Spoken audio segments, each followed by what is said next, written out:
अनिरुद्ध को लेके छोटा झूठ नहीं बोल सकता, इतना विश्वास है मुझे उस पर।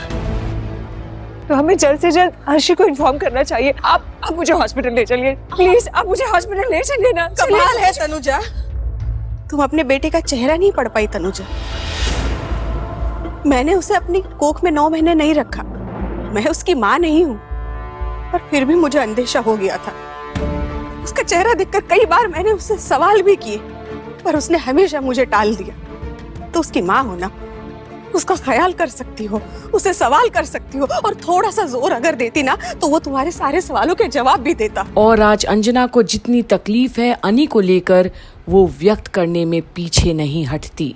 पर शुभो अब रुआंसा है और बिपाशा। माँ प्लीज, वो तो अच्छा हुआ कि माँ यहाँ नहीं है, वरना ये सब वो बर्दाश्त नहीं कर पाती। कैसे संभालते उन्हें? माँ ये क्या बोल रहे हो आप? अच्छा हुआ कि उन्हें ये सब पता ही नहीं है। आप लोग जाओ अभी जल्दी, अभी लेट मत करो। मैं गाड़ी निकालूं, आप प्लीज चलिए, आप सब चलिए मेरे साथ। रास्ते में मैं अर्शी को फोन कर दूंगी। मेरा इकलौता बेटा है, और जब से वो लड़की उसकी जिंदगी में आई है, मानो तकलीफों का बांध टूट पड़ा है उस पर। वो जब से मुंबई से लौटा है तब से वो बीमार पड़ गया। वो सब उस लड़की की वजह से हुआ है बिपाशा। मैं कह रही हूँ, अगर वो झलक मेरी नजरों के सामने आई ना तो मैं उसकी जान ले लूंगी। सुना? काकी माँ प्लीज मेरी बात सुनिए, इन सब बातों के लिए टाइम नहीं है, हमें हॉस्पिटल जाना होगा, प्लीज चलिए। हाँ काकी माँ, बहुत सीरियस न्यूज़ है, हमें पहले हॉस्पिटल चलना चाहिए प्लीज। भगवान से प्रार्थना करूंगी अली को कुछ ना हो।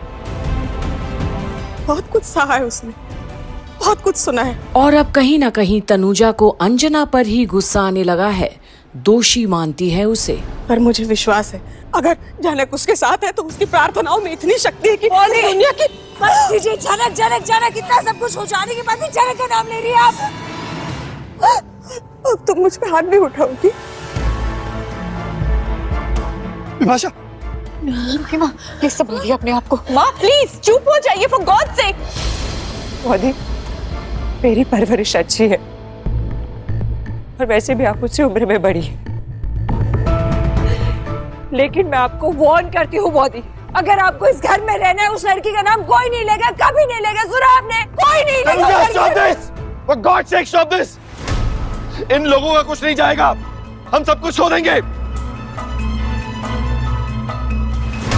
हमें हॉस्पिटल निकलना चाहिए, चलो। हाँ, अब चलिए, मैं अर्शी को कॉल करती हूँ। और आज अनी की खबर के साथ साथ तनुजा ने गलत तो किया है अंजना के साथ भी, अपना आपा खो बैठी।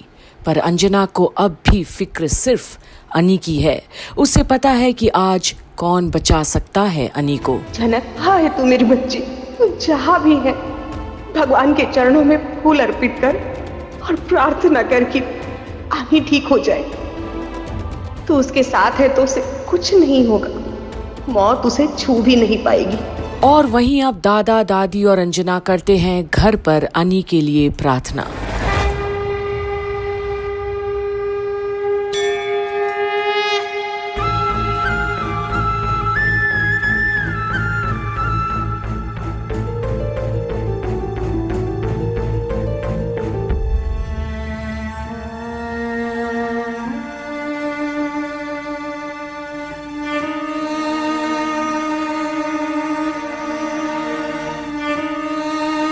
और आज दादी अंजना किसी की भी आंसू नहीं थमती, शायद ग्लानि भी है कोई अपने कर्मों का।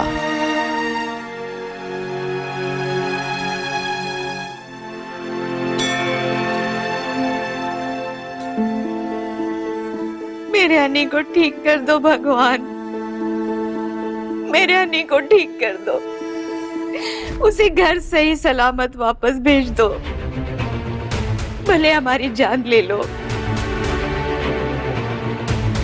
और मेरे अनी को बख्श दो।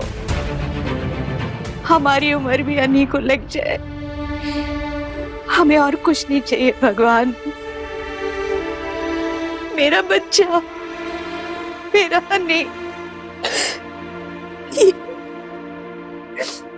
ये सब कुछ हमारे साथ क्यों हो रहा है माँ?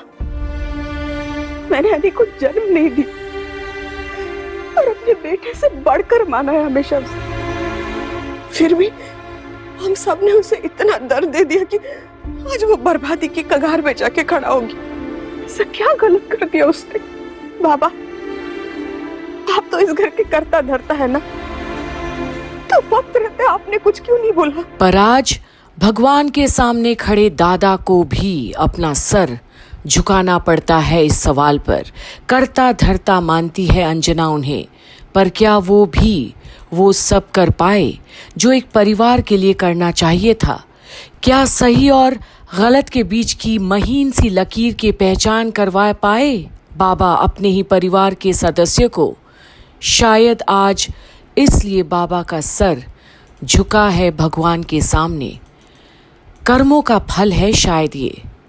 देखते रहिए आगे क्या होता है यहाँ, जहां आज बोस परिवार में आया है बहुत बड़ा तूफान अनी नाम का। क्या कोई भी ताकत बचा पाएगा अनी को अब जहां 90% ब्लॉकेज की खबर आई है? बने रहिए कंप्लीट बॉलीवुड पर आने वाली हर झनक की अपडेट्स